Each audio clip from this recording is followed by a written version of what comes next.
Alright, so I kind of just wanted to go over some of the stuff that we did with my journals. What we kind of did during the 2 day classes, because we never really got a chance to kind of explain those things. This was the miracle question. So right here, I was excited, but also after you told us how would we feel on that Monday, I would just be ready to go home. I live 3 hours away, so I had to go down Thursday night to Raleigh to stay with my sister. So I was just, after a long weekend, I was just excited to be going home and seeing the trees and the beautiful sky, and to get into a great book. So here's one. You open it up and it says, I used to facilitate between fantasy and reality. Now, thank goodness, I facilitate between fantasy and make-believe. That's one of the reasons why I like to read. Then I have, this was what I was looking forward to, is a long road journey to home. And then here, just looking forward to being outside again in nature with the relax and nurtured with knowledge is what I would feel after all of this. And one of the things is just you should enjoy this time of your life.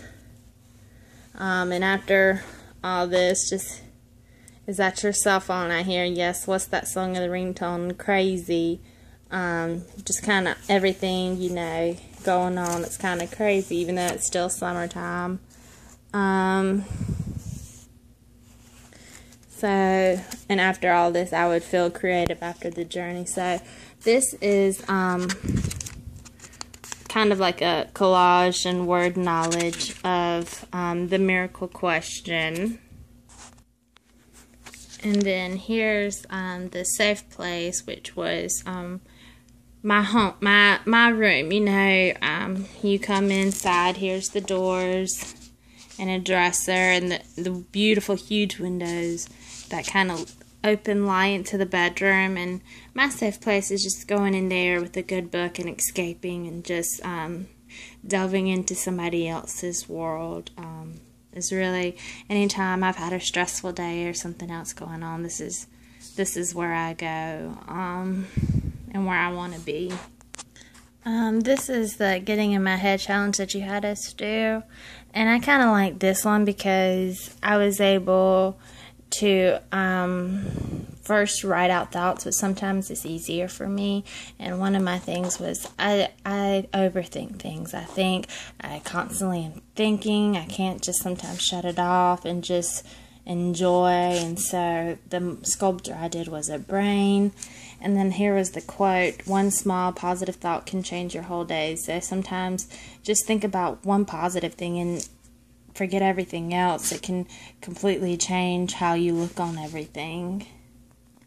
And then here's the one that you told us to do, and we didn't really have at all a chance. So I really wanted to show this one because I really liked what the guest speaker has said about this. And I'm actually kind of looking forward to doing this in my school setting, but this is my personal roadmap, and I just hit the highlights. So here's where it starts.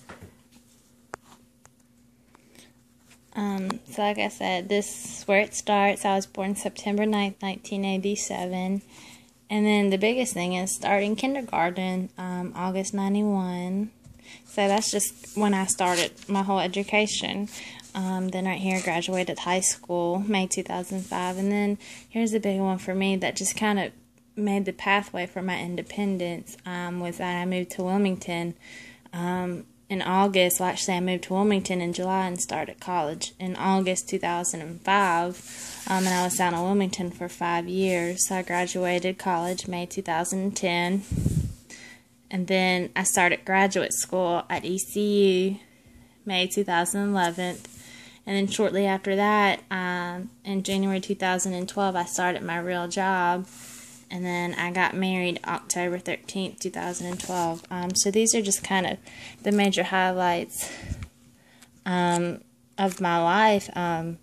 that kind of got me to where I am today and who I want to be and on the pathway of where I want to go in life. And this is the last thing I wanted to show. And I know that I'm showing some of this stuff from when we were out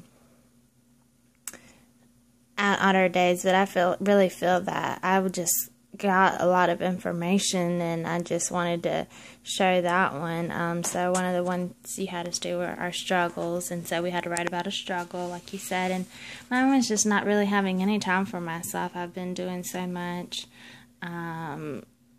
that it just kind of stresses me out. So here are some of my words: stressed, frazzled, tense, on edge, exhausted, emotional. And after discussing with my group, we were all on the same common: exhausted. And we did our acting of the word exhausted. And then here was my headline: woman takes great vacation to Cabo. My husband and I still have not yet to take a honeymoon with each other, so this is something that I feel would be really great for us. So that's the end of my journals, and I just wanted to say that I really enjoy doing these journals. I thought it was a great creative way to express myself, and I got a lot of ideas from this class, and I'm looking forward to sharing some of this stuff in August, come when we start school back again. All right, thanks.